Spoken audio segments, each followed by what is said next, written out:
Welcome to this session for the 20 year of Mapic. And our issue today is very simple. What was retail 20 years ago, what is retail today, what will be retail in 20 years. So if you are available to stay with us for 20 hours, possibly, we can answer to this big, challenging theme. But we have 45 minutes. So I have really to say that I want to thank you, our retailers, speakers, because we decided to organize this session in a different way.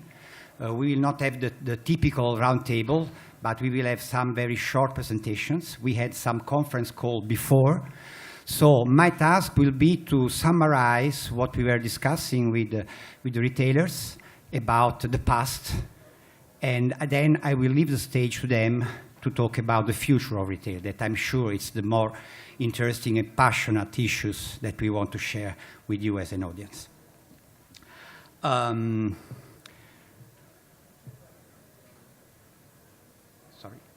Okay, by the way, I am Fabrizio Valente. I am the CEO of Kiki Lab, that is a consultancy firm based in Italy.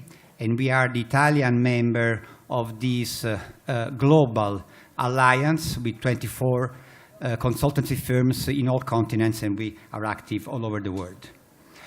First concept I want to share with you very briefly is the crisis. Of course, we are facing, especially in Europe, difficult times for consumption, for retail, very challenging, and recessions and also the weak post-recession phase is not helping that. But I want to share a very important point that is called what we call the change gap.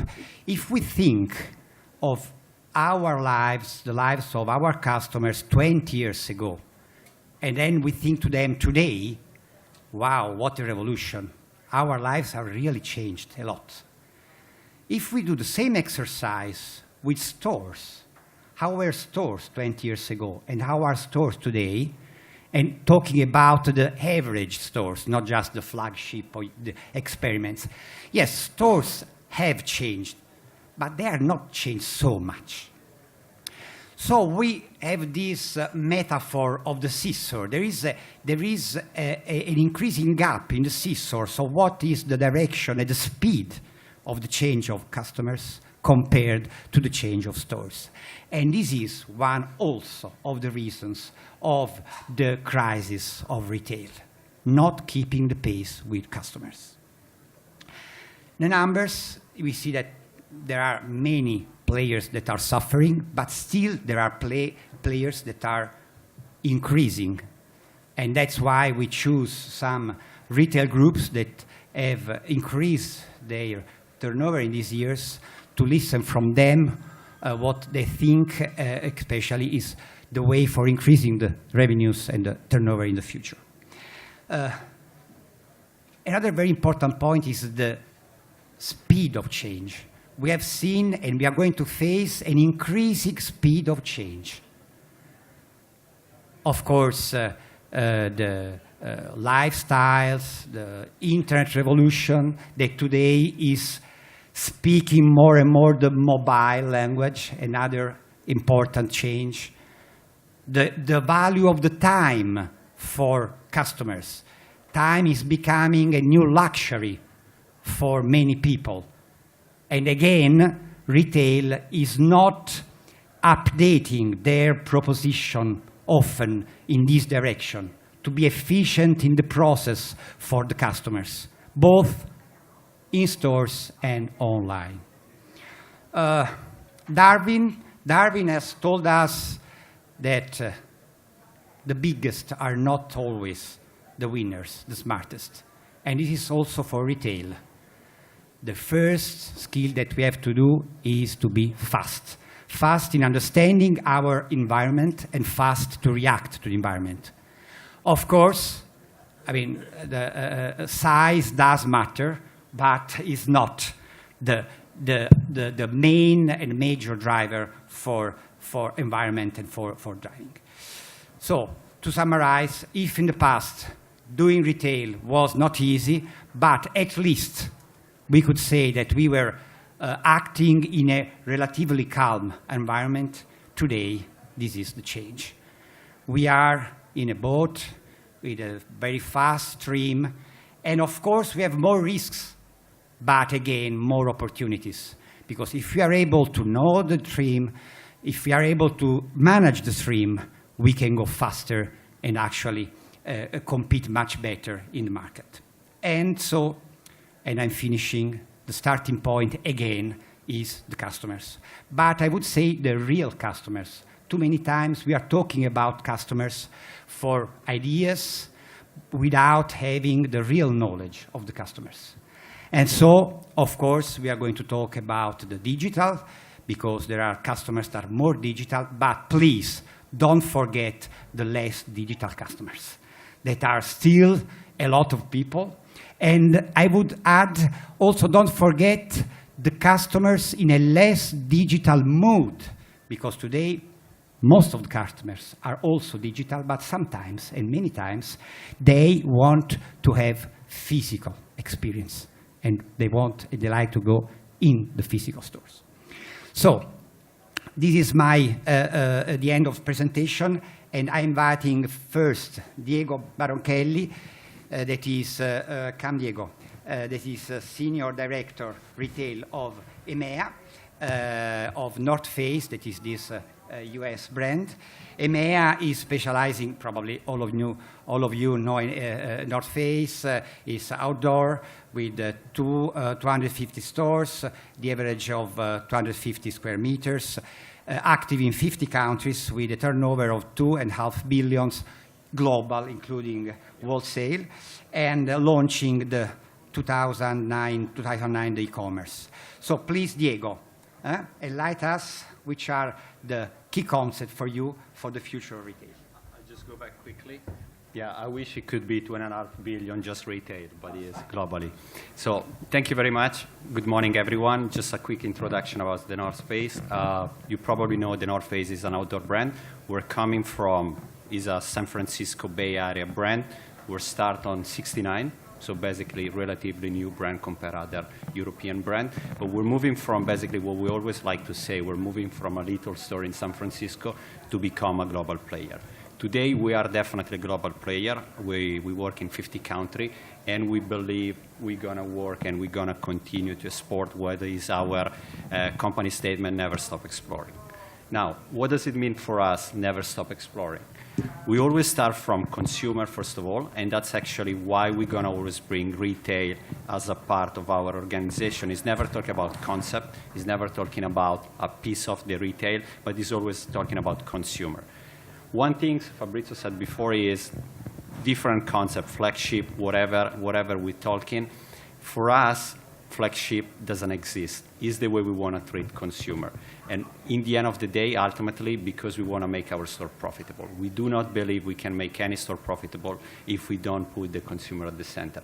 What we see on the market, we see an acceleration, and we see consumer mindset changing. What we have here, we're talking about moving from slow to fast. That's definitely the case, and we see consumers spend much less time in the store, but come to the store much more prepared. Why they spend less time? Because they get access. We're talking about online. They get access much more before. Remember, in the past, most of the people were coming to the store looking for product, get an understanding from the store staff. Today, we see consumers that are coming to the store. They know much more about our product than what the people that work for me knows. So, which shouldn't be the case, but sometimes happen because they assess themselves. What else we see? We see people moving from being solitary, from being social. People shop together. Shopping remain. And we do believe strongly it's still a social experience, it's a global experience. We don't expect people to stop shopping in the future. We actually expect people to shop more, and we expect people to spend much more time together in a longer time. Probably less in store, but talking even more about retail. And in a group, how they gonna, we talked before about assess, how do they assess online, but how do they assess also with Facebook and with friends and get also suggestion on the product we want. But most important, we see moving from stale to fluid. So one thing we always say within our brand, we want to be consistent, we want to be the best, we want to be good at any touch point from the consumer. 10 years ago, probably we were talking about 20 years ago, it was pretty easy to understand what the consumer touch point was. Either it was our own store, mono brand, or our sales store. Today, the touch points are numberless, or they could be anywhere. Could be online, could be in a store, could be wherever you're going to see whatever our product. And we want to make sure that we serve our store in that way.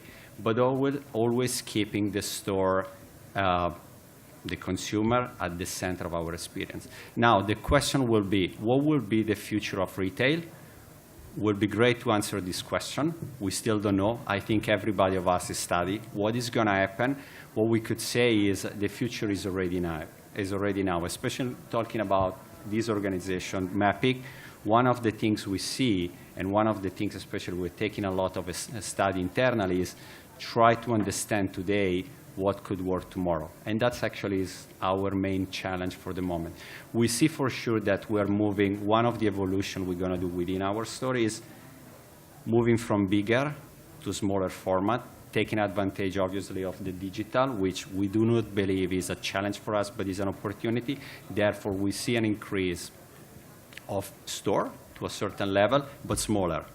We're going to see store probably moving from their proposition on being a store where you really shop to more a showroom. That could probably happen in the future. But certainly remain the center of the place where we're going to speak with our consumer. And that's basically is from our side. Future is interesting, and that's what we are here to discuss. And I want to leave to my next colleague. Before to leave, just a question. Can you just add some more details of what is experience in your stores? How are you working for the experience in your stores? Some examples of what we are doing for your customers. Okay. One thing we could say, everyone talks about omni-channel. I would say everyone, no one knows what omni-channel is, but everyone does. So what does it mean for us experience? We try to move our consumer from what we say from our store. We want to be the neighborhood store within a certain environment. Starting again from our statement, never stop exploring, how we connect consumer. Consumer can come to our store, get tip on how get prepared for a season, what is the right product, but not just going outdoor. Even if you come to Milan, we're going to give you the tip how to discover a city, what you can discover in Milan, what is the weather, what is happening, how can you keep, and how you gonna progress on the next days. And we keep track with you guys. I mean, if you come to my store, you're gonna receive an email, and if you wanna speak with my team, you'll see that if you visit a certain street, walkway, you're gonna get an email, say, hey guys, how was it? Everything was okay, you like it, come back, visit us, and we can also get your feedback. We always wanna get consumer feedback. In the end of the day, I think one of the smartest thing we could do, all of us, is we do 1,000 of research, but there is nothing better than ask consumer what they like mostly. And that's what we learn. So what we do, we ask them what do they really like. And today it works, actually. Thank you very much. Thank you. Thank you. Thank you, Diego. Very interesting points, and the last one, especially, I think, thank you for adding the importance of not losing the opportunity of have direct feedback from customers, having them physically in the stores. Let's move to a second retailer. So I ask Ian Dudley to come. Ian is the Group Property Director of Karen Miller and Aurora Fashion. That is a group dealing with women's fashion with 4 brands: Karen Millen, COS, Oasis, and Warehouse. More than 900 stores, an average size of 250 square meter, dealing in 54 countries, more than 1 billion euros, and launching e-commerce in 2001. Ian, up to you. Morning, everybody. We asked to look about 20 years ahead. I think we should have had some 10-year-olds on the panel to tell us what to do, because they're going to be the savvy customers going forward. But there's implications on what's happening now on the future of the mall. The strong, big malls are going to survive, those with the highest densities, those with the best brands. But the lower tier MAUs have really got to think about how they're going to serve the retailers and the customers. The second tier are going to have to become much more adaptive. They may even become distribution centres for retailers as they adapt. Third tier centres, I think, will disappear completely. And they've got to become relevant to the communities they operate in. There's all sorts of technologies going on. The landlords are embracing technology as much as the retailers, but they're playing a catch-up game.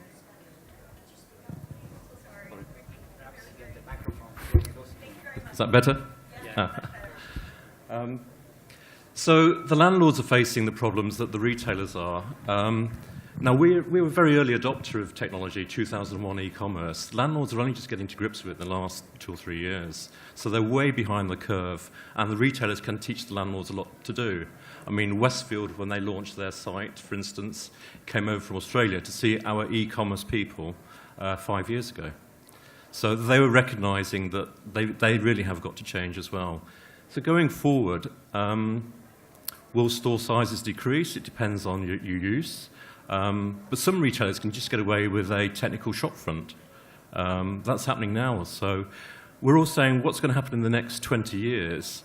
We've got an awful lot going on now, and I'm not sure anyone can really answer where we are in 20. We can project innovations, but we do need the younger, technical savvy kids to tell us what it's all about.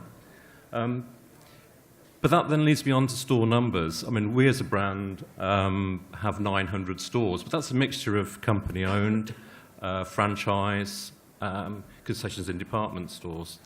But in the UK, for instance, we had 80 stores per brand. We're going to go down to about 30 stores a brand as a reflection of where consumers are shopping, the impact of e-commerce, and the fact that the smaller destination towns are actually retracting in their offer. So you've actually got to start using an enormous amount of precision in where you place your stores from now on. No longer can you have huge, huge chains going into every major city. You've got to get exactly right in the city, and you've got to pick your cities very, very well. But that leads me on to the role of the store. For instance, we use our stores as mini distribution centres. We have this concept called anywhere and everywhere, which means if someone wants an item of clothing, say they're going to a wedding, they've got a whole raft of menus about what they want. We can do it within 2 hours. The record is actually 13 minutes from ordering on the internet to delivery to the lady. The fact that she lived above the store was another matter, but it shows you how quickly it can do. So we have a whole raft, but we asked people to pay for that. So they have a week delivery within 24 hours, within a set period. So it just shows you that the retailers now have to adapt their whole distribution model to cater for the time-precious consumer. Now, this time preciousness means that consumers are also going to start going into shopping centres but want to make more use of their time. So the stores have got to make a real experience for them to want to come in and get off their couch. Otherwise, they can surf away and be instant gratification with deliveries to the house. So it's all about the experience in the store, having the full product range. And the savvy customers at the moment, they are researching on their way to your store, on their mobile phones, what the prices of the competition is, where they can get it, what colour it is. So by the time they arrive in store, they already know what they want. So you have to make, once they get there, the experience as good as you can. Now, we are doing away with cash tills, for instance. All our operators have iPads around their necks, and they can actually do the transaction in the fitting rooms, which is where we make our business. So say the lady has 3 or 4 dresses, all different colours. She says, actually, I like a pink one. She can actually order it from the fitting room, and the assistant will bring it to the fitting room there. They will also do the transaction in the fitting room. So the longer we're asking people to queue, we are actually making their lives a lot easier. And we're having to do that just to keep abreast of the web and competition. So the staff if we have to change a mindset, the head office will have to change a mindset, and it's all following the patients of the consumer. But that also means that stores may get smaller as people take the advantage of leases expiring, for instance, because they no longer have to keep huge stock inventory in store. They can do sort of deliveries very, very quickly, which means your back of office space is going to go away.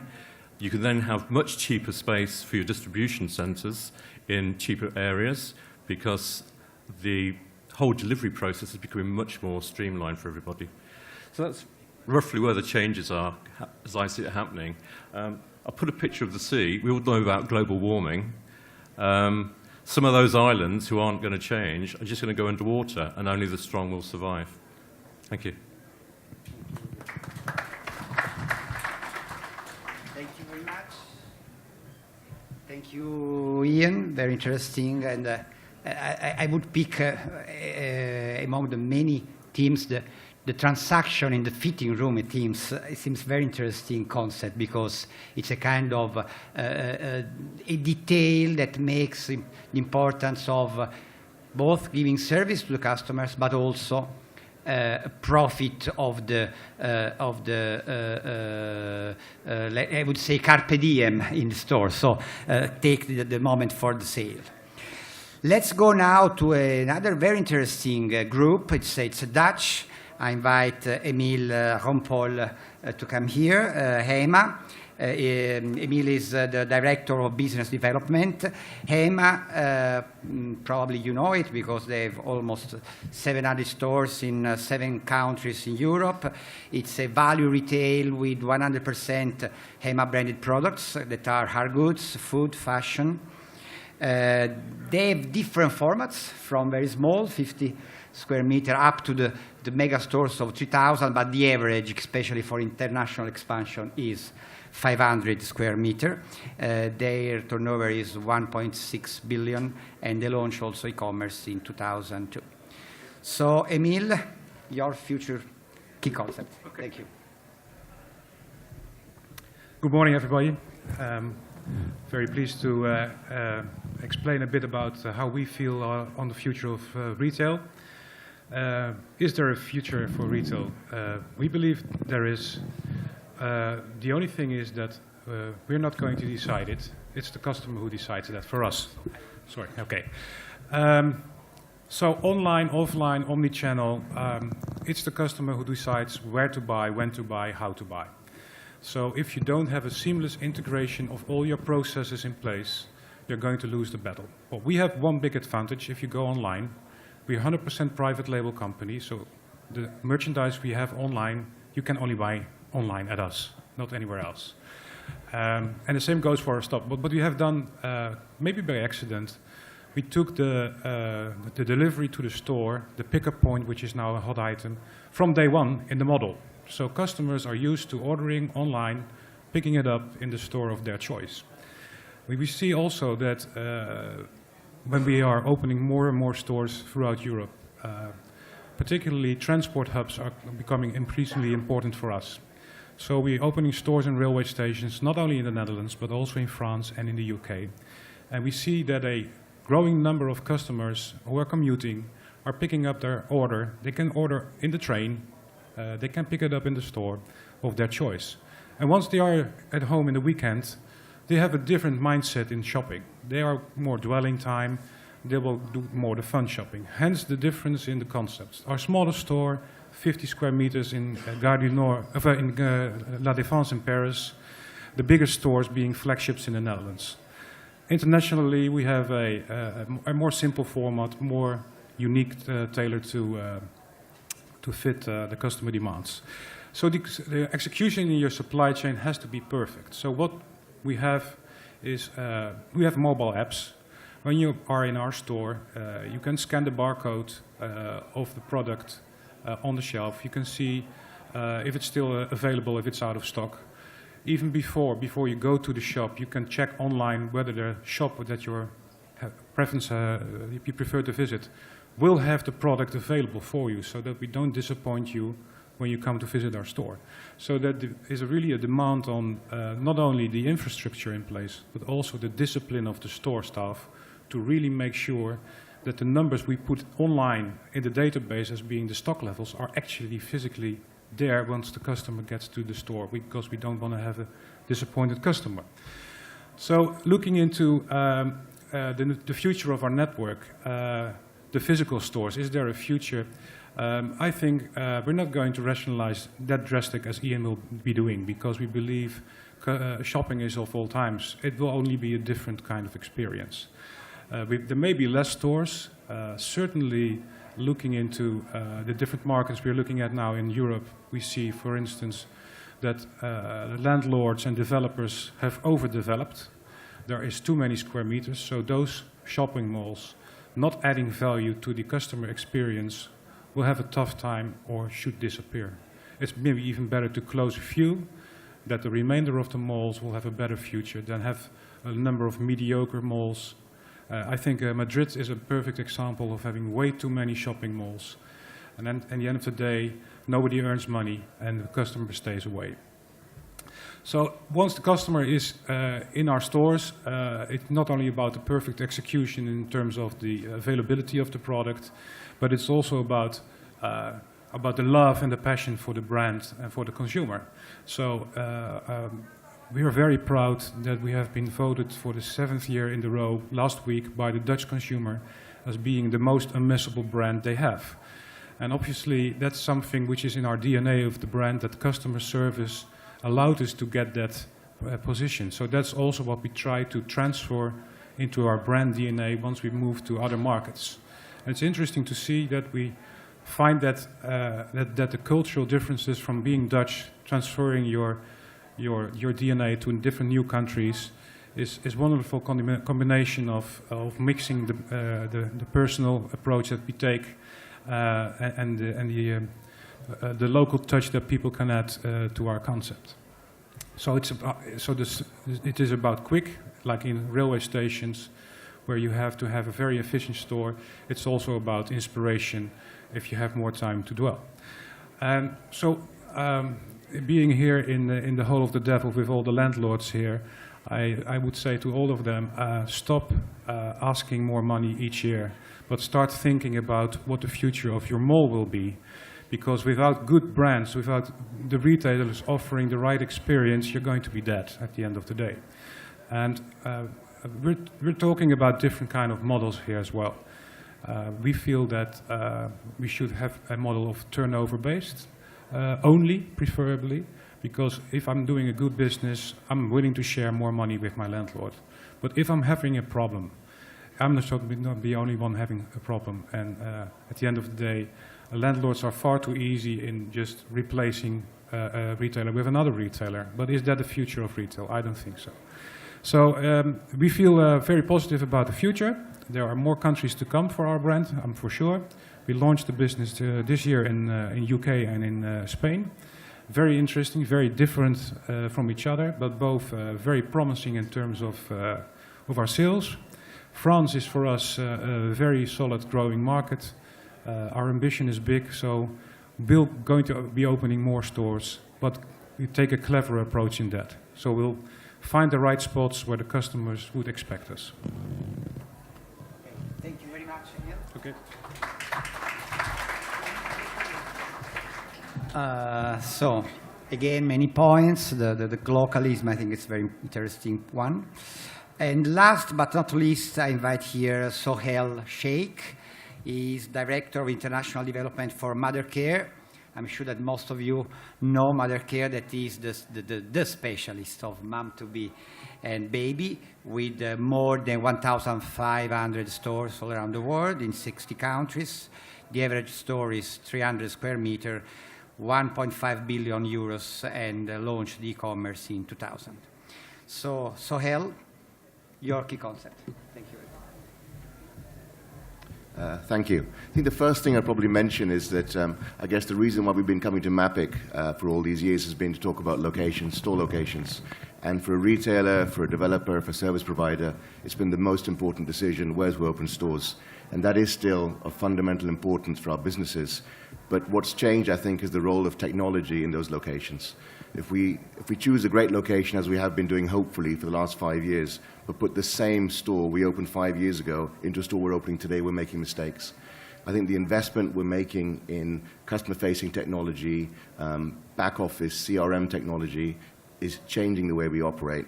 At Mothercare, we're just piloting a new store concept in the UK, and it's a lot of new technology in there, both from interesting examples that Ian gave earlier of the use of iPads in the stores, the use of video screens, the use of beacon technology, but also back of house. For a brand like us, the relationship with the customer is key. We're trusted by the customer. Our best customer is going through a life-changing experience of having a child for the first time. 85% of those customers, 85% of first-time parents in the UK walk into our stores or search us online. If we can create a relationship with them and understand when their baby is going to be born, we can then talk to that customer until the child is 8 years old and leaves Mothercare. And during that time, we can help them with advice, we can help them with offers. We know when the child will be old enough to move into a bigger bed, a different kind of car seat, a different kind of stroller. So that information, that data, and how we use it is really important to us, and how we get that information to our colleagues in the store so they can understand when a customer walks in what they're going to be looking for is of increasing importance, and no doubt will be for the next few years. I mean, 20 years in the future, I don't know, but I know right now it's really important for us and how we're investing in our stores. And I think how we spend our capital in stores and how we work with landlords in the future, the conversations will change. I think, landlords are investing a lot of money as well in technology in their centres. They're putting in beacon technology. They're putting in all sorts of clever things. It doesn't make sense for landlords to do that in isolation and retailers to do the same investment in isolation. So I think where the synergies are, how we invest together, how we talk to our customers as they come into the mall together and don't bombard them separately with emails and offers, is going to be really interesting over the next few years. The other thing I think worth mentioning, and something we work on a lot, is we're in our home market, we're market leader. We're also in 59 other markets with franchise and JV partners across Latin America, Asia, Middle East, Europe. And we're always looking at where more we can do and where further we can go. And what is the model there? Is it a cookie cutter? We have the same model everywhere, the same concept, the same ranges, or do we try to localize? I think as the customer now has more information and more choice than ever before, in emerging markets, every brand from every part of the corner are already in the malls. China has brands not just locally, but from every corner of the world. So how do we adjust what we do, and how do we manage a business which becomes more complex with localization while remaining global scale and getting the benefits of being a global business? And that's really interesting. I think customers these days want to be respected and want to see a brand thinking about them locally, as well as having a global brand identity. And we're seeing a move now towards more personalization in products, more bespoke products, and that again adds complexity for the retailer, especially the bigger ones, with legacy businesses that have been going on for years. So I think trying to adapt to that, the role of new production technologies, 3D printing in the product ranges we produce is becoming more interesting. I think that leads on to us staying relevant as brands in our store concepts, in the products we produce, in how we work with our customers. It's easy to almost do what we have been doing and slowly losing relevance for the new millennial customer who is shopping differently, thinking differently, is less patient, but has access to more information in many cases than we do. So understanding that, thinking about it, and keeping up to date, investing in thinking about the future, I think is more and more important. And finally, I think how we actually operate as retailers is changing. I think the organizational models we've had for years, the disciplines, the structures, the job titles, they're still relevant, but to a point. Our colleagues who work in stores need a different kind of training, a different kind of support. Their role is changing. Ian mentioned the role of the colleagues that in his businesses work in stores. They're distribution hubs. They need to be comfortable with technology. They're providing advice. It's not just about stocking shelves anymore and operating for fixed hours. It's about understanding how we can help customers in store, and then also back in the office. What information do we have? We have a lot of big data now. What do we do with that? I met a guy recently who said, it's not about business analysts anymore, it's about data scientists. I don't actually know what a data scientist is, but it sounds like I should know what it is. And I think we have this information. What do we do with it? How do we react quicker to customers? How many people do we have in our digital teams, or are they just part of our main teams now going forward? I think we need to think about how we structure things organizationally, how we train our own teams, because if we don't do that, I think we won't have the best people anymore. We'll stick with structures we've had for years, and we will lose relevance, and we will probably die as well. So I think that's what we're looking for and investing in. Yeah. Thank you very much. You're welcome.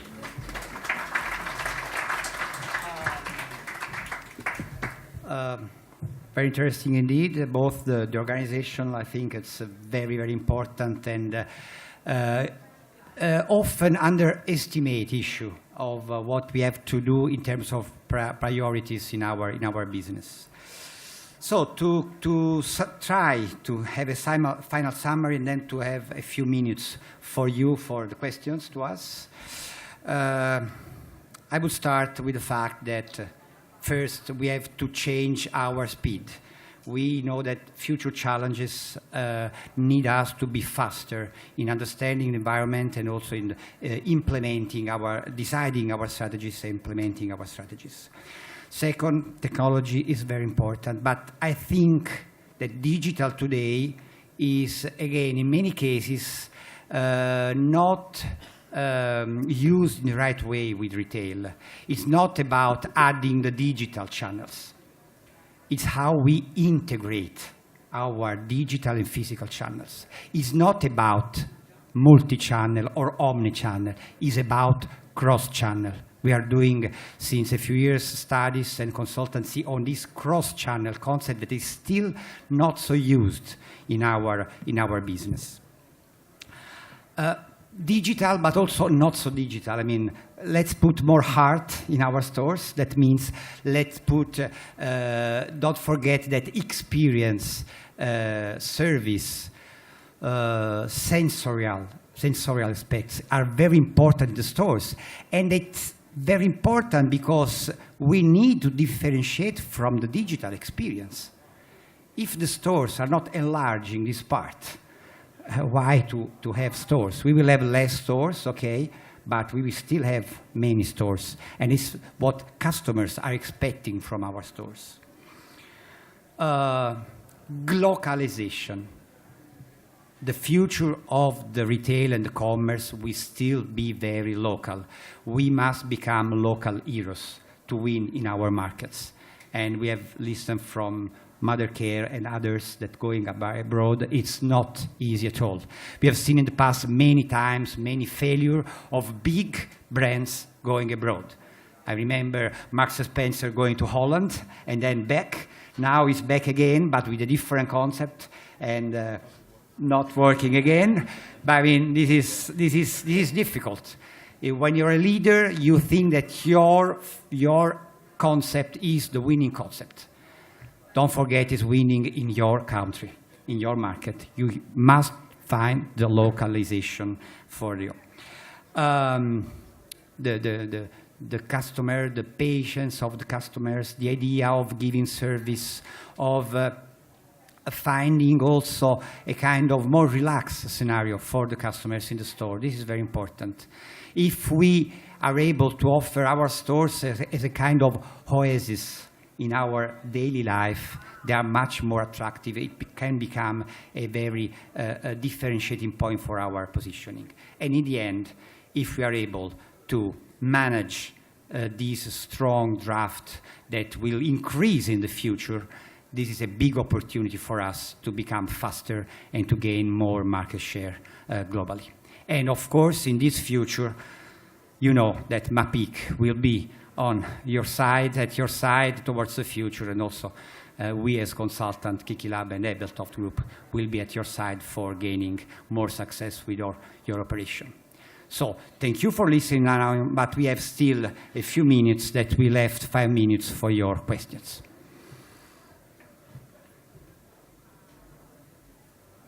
We have some microphone around. Anyone that want to open in their countries some of the brands or want to profit? If there are no questions, I have some questions, and I try to profit of this time. First, I was talking about glocalism. I ask you, which kind of local adaptation, making some concrete example, which was one challenging country for you, and what have you done to arrive in this country? How did you change your format? I can take this one. Starting from your point before, probably say the difference about how the store staff also change. One of the things we do within the North Face, we actually changed the role of our store manager. Today, our store manager became our brand ambassador. Even their job description is different, and they're measured in a different way. So we're not measuring anymore just on the normal KPI, sales turnover, UPT, AVT, but we want them to connect with the local community. We actually measure them on how do they connect to local mountaineering club, ski club, whatever activities come to the town. And actually we're working with agency and we're working with trainer really to get them in a new path. We really change the organization in that way. We still want to have them, ultimately, the ultimate scope is they want to improve top line revenue as everyone, but we do from a different perspective. So the local part, I always told to my store manager, I don't need you just to expect consumer coming in the store. Nowadays, I mean, the competition is much tougher. I want you to go outside and find the consumer to come in. So that's the kind of things we want to see, and we're going to see in the future, and we're going to further invest on having our store manager becoming more brand ambassador of us. Thank you, Diego. Others experience?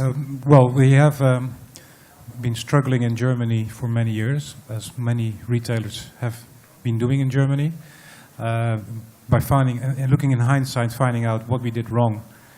We radically changed our concept before we moved into new markets. So when we entered France, it was a completely different HEMA, not comparable at all with the stores we were doing in the Benelux. And that transformation really made us feel comfortable about moving forward internationally, because we now have it spot on with the right assortment, differentiating ourselves from other brands and taking a lot of merchandise out of the concept, which we have a very strong position in the Netherlands. And second, we try to blend the DNA. So actually it was quite fun to see the UK team being trained in Paris, having actually working in a Parisian store, which was very similar to the ones that they would be working in the UK.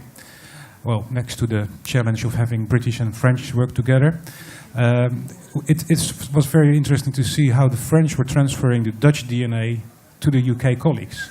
And that's a growing model, and that's very international, very interesting to see when you move into internationalization, how you blend things and make it still a Dutch brand, but with the local taste. Thank you. Sohail? Yeah, I think probably the biggest thing we did as a company to manage the global local challenge is in our product ranges. So we took a decision many years ago that we wouldn't try to replicate the product ranges identically around the world, but we'd create a global range with our own specification, handwriting, design, but allow the product experts from each market to select the ranges that they were sold in their store. It still means a bestseller is usually a bestseller, but it means they can adapt the assortment based on their knowledge of their market and customer. So in the Middle East, for example, you'd have a lot more products. Customers are coming multiple times a week into your store, and they want to see new products. So have many, many more options than maybe a more traditional European market, where the customer is coming in every few weeks to have a look. So we put the power in the hands of, I guess, our buyers in each market, and we take their input in designing our ranges going forward. So it isn't a mother care range designed by UK buyers, it's international customers telling us what they want to see and how the range should be developed. Thank you, Sohail. Second and last point I would share is about cross-channel, and I will start with Ian, because I mean your group is very advanced in the use of technologies and digital and relation with customers, online, offline, and crossing the channels. Well, we had to make the store staff feel that the web was its friend. before then, they were measured on their P&L in terms of the returns business. So somebody ordering clothes at the weekend for an event would buy 4 or 5 items, bring 4 back Monday morning. Instantly, the store staff had 4 extra items of clothing. They had to refund the money back to the customer, and they absolutely hated the web.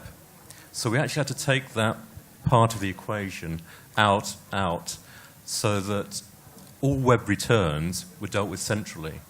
That got over that hurdle, and then we started to use the downtime, which is 9 to 11 o'clock in the morning, where not many ladies are shopping for fashion. And we used a thing called ship from store. So the web orders would actually come in, not to the DC, but they'd actually come into the store nearest to where the web order was made. So in that downtime, when it's very, very quiet and the shop assistants are just standing around, chatting and making coffee, they are now packaging up the products themselves and arranging for couriers to take the clothes straight out. And suddenly, their own wages start to increase because they're incentivized on that. And suddenly, the stores start making much more money out of it against the dead time that they previously would have had. Very interesting. Some other last point on cross-channel from the others? Experience that you have to share with the audience? Yeah, I guess sort of in the UK market, which is probably our most developed in cross-channel so far, where 30% of our sales now are being generated digitally, either customers at home or customers in store transacting online as well. So all our stores are what we call web-enabled. So our smallest store has the biggest range. They can order from the full catalog. They can use the iPad to demonstrate the products that they don't need to hold all the stock anymore. Because for large items, customers don't really want to take it home anyway. They'd like it delivered at their convenience, and especially in their mall and they haven't got a car with them. So I guess we're giving choice to the customer, and it's working very well. Thank you, Sahel. One question, quickly, because we are running out of time. There, behind the column.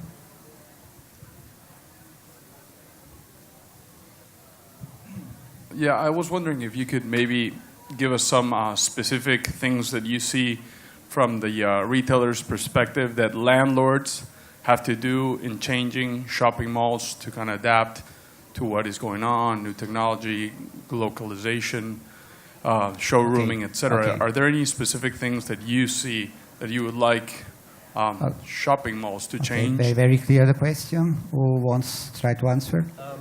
Yeah, I mean, Into in the UK have got a very unusual website compared to most other landlords, and they've got a style page. So it's, take Emma Watson, for instance. They will get a picture of her, what she's worn that day. They will instantly go on to their webpage, analyse what she's wearing and where you can buy the equivalent of that outfit from, and listing all the shops in their scheme which sell it. So that's one way of them being quite interactive. And they're also, Westfield are doing some other stuff whereby they have a website of shops which actually aren't in the mall, where you can actually shop online. It transfers you to their individual retailers' websites, but there's lots of things going on where they are trying to engage with the retailer. But the biggest problem the retailers have is not sharing their internet turnover with landlords.